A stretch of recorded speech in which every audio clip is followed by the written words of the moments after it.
Julio César Estrasera recibe mañana aquí mismo, en Madrid, el premio anual que concede la Asociación Pro Derechos Humanos de España. Él es fiscal de la Cámara Federal de la capital de Argentina y se hizo mundialmente famoso, conocido en todos los rincones del mundo, porque fue el encargado de llevar la acusación y probar los hechos en una de las causas criminales más importantes de toda la historia. Fue un proceso al terrorismo de Estado, según palabras suyas, donde se sentó en el banquillo a las juntas militares que gobernaron el país, Argentina, durante 7 años. Un proceso que todos ustedes recordarán y que ocupó la prensa durante meses. Buenas noches, señor Estrasera. ¿Cómo está usted? Las sentencias finales del juicio fueron muy inferiores a las peticiones fiscales. ¿Usted se sintió frustrado por aquellas sentencias? ¿Usted cree que se ha hecho realmente justicia? Vea, yo no me he sentido frustrado, en realidad. No estoy conforme, y esto es diferente. No estoy conforme porque como una parte o como representante del Ministerio Público, yo he exigido lo que creía razonable exigir y he recibido menos. Bueno, pero esto pasa en todos los juicios. Hay una parte que pide y el tribunal que da. ¿Usted cree que tiene algún futuro los recursos que ha interpuesto? Pero, sí, pero lo más importante de todo esto es la realización del juicio en sí mismo. Esto es lo fundamental. Este juicio ha significado el fin de la impunidad. Es decir, este juicio ha sido muy importante, muy importante. El solo hecho de llevar a juicio a los representantes de las cúpulas militares argentinas que gobernaron el país del 76 al 83 era impensable hace unos años atrás. Así que desde ese punto de vista el juicio ha sido sumamente importante. Y desde el punto de vista de la Fiscalía, más allá de las penas inferiores, que le vuelvo a decir, a mí no me conforman y haré lo posible por revertir esta situación. Más allá de esto, creo que la Fiscalía ha ganado el juicio. Es decir, el tribunal ha recogido todas y cada una de las postulaciones de la Fiscalía. Es decir, se ha establecido en forma fehaciente que aquí hubo un plan criminal puesto en marcha por las más altas cúpulas militares. Se ha negado la posibilidad de justificar esto con el pretexto de la guerra. Y se ha acordado expresa validez a la prueba puesta en crisis por los defensores diciendo que era una prueba espuria, que era una prueba fabricada. Entonces, creemos que desde ese punto de vista ha sido muy importante el juicio. Y el hecho entonces, si la sentencia recoge la mayor parte o lo sustancial de sus alegaciones, el hecho de que las sentencias hayan sido realmente tan bajas, ¿a qué cabe atribuirlo? ¿A que los militares todavía mantienen una gran fuerza en...? No. Lo que sucede es que la Fiscalía, creo que con muy buenas razones, sostuvo que la responsabilidad era por juntas y no individualmente por cada una de las Fuerzas Armadas.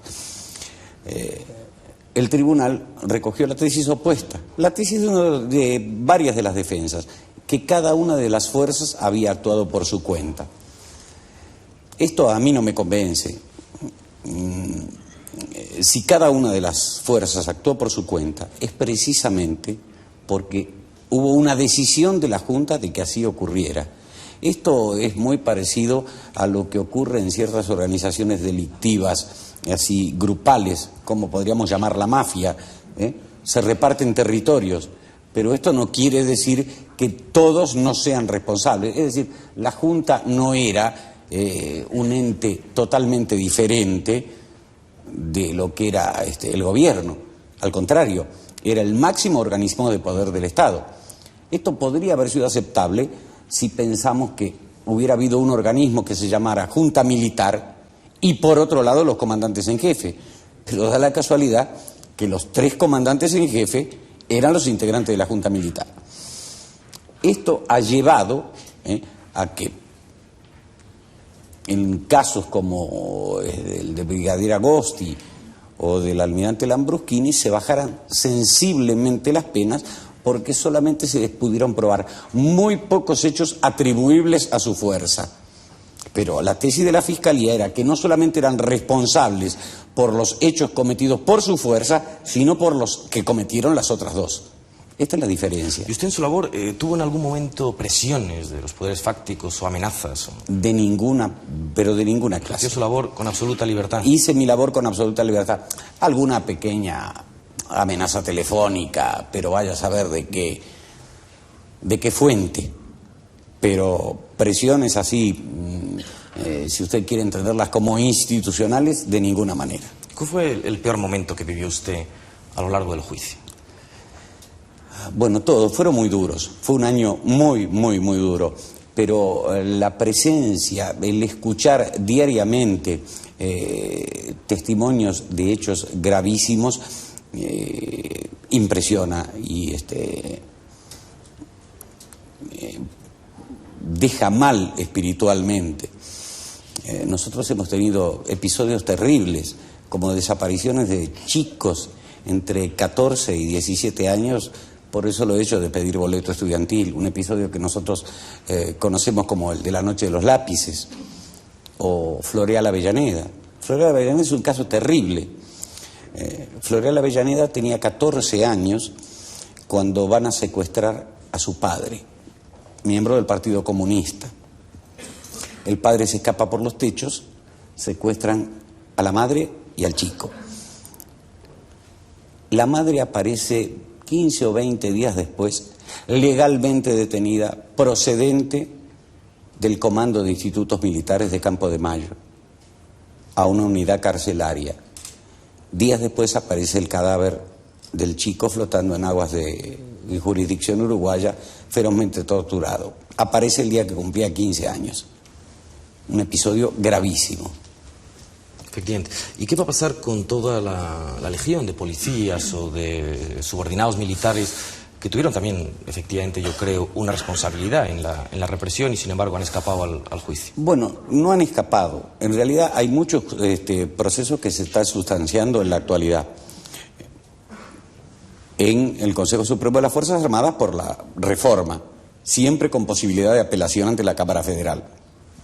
Pero aparte de esto, el punto 30, es una lástima que no haya venido preparado, no haya traído la sentencia, porque el punto 30 de la sentencia es muy importante. El punto 30 de la sentencia manda investigar la conducta de aquellos que fueron jefes de zona y subzona o tuvieron responsabilidad operativa. Y esto significa también un no a la impunidad. Usted habló en algún momento del sentimiento de culpa colectivo que embargaba a Argentina tras los sucesos, tras los años de gobierno de la Junta, por omisiones, porque se había mirado para otro sitio mientras ocurría todo aquel horror. ¿Cómo definiría usted el sentimiento del pueblo argentino ahora? Vea, nosotros hablamos un poco de la culpa colectiva. Lo que pasa es que yo no creo en esa culpa colectiva. Es muy cierto, porque hay que distinguir la culpa social de la culpa jurídica o de la culpa penal. No hay ninguna duda que cuando procesamos a una persona, a un marginal, a un individuo que padece agudas necesidades, que no ha tenido posibilidades de educación, nosotros decimos que en cierta medida la sociedad es culpable de la conducta de este individuo. Pero no se nos ocurre encarcelar a la sociedad o procesar a la sociedad. Le damos el castigo que merece. Es decir, hay que distinguir un poco la culpa social, la aquiescencia quizá con ciertas prácticas que vienen en nuestro país desde el año 1930, de en realidad la culpa jurídica. Es decir, esto de decir, bueno, todos somos un poco culpables, es un pretexto para diluir las verdaderas culpas. Aprovechando que acaba de llegar usted de Buenos Aires hoy, que hoy tenemos precisamente al ministro de Interior, a don José Barrionuevo, me gustaría, y que él va a tener que ir, sino quedarse con nosotros al coloquio, me gustaría que sí pudieran por lo menos entre ustedes comentar algunas cuestiones que que creo que son del interés de ambos y desde luego de toda la audiencia. Por ejemplo, el comparar los dos procesos de transición de la dictadura a la democracia que ha vivido España y que ha vivido Argentina, de formas radicalmente diferentes. ¿Ustedes creen que es bueno o que es malo sentar en el banquillo a los representantes del régimen anterior? Vea, yo creo que es imprescindible sentar en el banquillo a los representantes del régimen anterior. Porque no se puede hablar de perdón, como han hablado algunos desde un punto de vista cristiano, sin arrepentimiento. Sin embargo, eso, señor Barrionuevo, en España no se hizo en absoluto. Bueno, los procesos son distintos. Los procesos son distintos y las situaciones son muy distintas. El proceso traumático comparable en España a estos episodios tan trágicos que nos ha contado el fiscal Strassera podría ser nuestra guerra civil. Nuestra guerra civil cuando es más trágico y es más dramático, quizá, si cabe, que todo esto. Ahora, cuando se produce la transición del régimen autoritario de la dictadura a la democracia, en España han pasado muchos años desde la guerra civil y todas las fuerzas políticas, sin excepción, consideran que es necesario lo que se llama una reconciliación. Y esa reconciliación es la que se produce. Y yo pienso que para nuestro país esa decisión que tomaron entonces las fuerzas políticas que habían estado proscritas y que habían estado perseguidas durante la dictadura ha sido una decisión muy afortunada, porque ha permitido en nuestro país, que se ha visto históricamente sujeto a bandazos y a fuertes tensiones y enfrentamientos entre españoles, ha permitido asentar la democracia en la manera más sólida que había sucedido a lo largo de nuestra historia. Y consecuentemente yo creo que la decisión que se tomó es acertada, ha sido buena y es conveniente para la convivencia entre los españoles. Y en cuanto al tema de Argentina, yo creo que las circunstancias son otras. Se produce una proximidad en el tiempo, que ya es un factor por sí solo bastante importante, y yo quisiera reflejar aquí mi total acuerdo con las palabras que ha dicho el fiscal Strassera respecto al proceso de su propio país y a este proceso, hablando en términos jurídicos concretos, que hemos estado comentando. Ciertamente, cuando se produce un acontecimiento de la importancia política enorme, como este del enjuiciamiento a los responsables de todos estos hechos que ha señalado el fiscal Strassera en el régimen anterior en Argentina, es una situación, sin duda, políticamente muy delicada. El pueblo argentino, su gobierno, por el que nosotros es evidente que tenemos la mayor simpatía y prestamos el apoyo político máximo que podemos, cuando toman esta decisión, pues consideran que en ese momento es lo más adecuado para Argentina, y yo creo que habría que subrayar muy enérgicamente lo que ha dicho el fiscal Strassera, porque siempre hay personas o grupos que no van a estar conformes y que van a exigir más. A otros les parecerá mucho, sin duda, también lo que ha pasado en Argentina. Pero a mí me parece que lo que ha pasado es muy importante, ha demostrado un valor y un coraje esta naciente democracia argentina, verdaderamente inesperado para las circunstancias muy difíciles del pueblo argentino de todo tipo.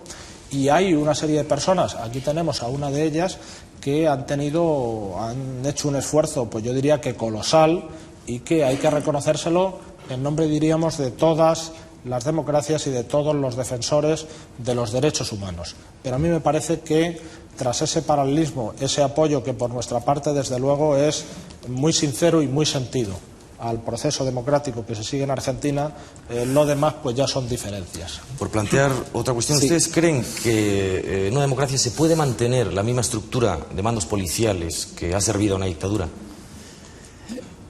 Depende de lo que entienda usted por estructura. Si es la estructura orgánica, yo no veo ningún inconveniente. Si es la estructura con las personas que han servido de determinada manera a la dictadura, pues a esas habrá que apartarlas. Pero yo quiero señalar un poco más mi coincidencia con el señor ministro, porque estas son cosas absolutamente diferentes y es imprescindible señalarlas. España sufrió una verdadera guerra, tuvo una guerra civil y de esto no estamos, nadie tiene dudas.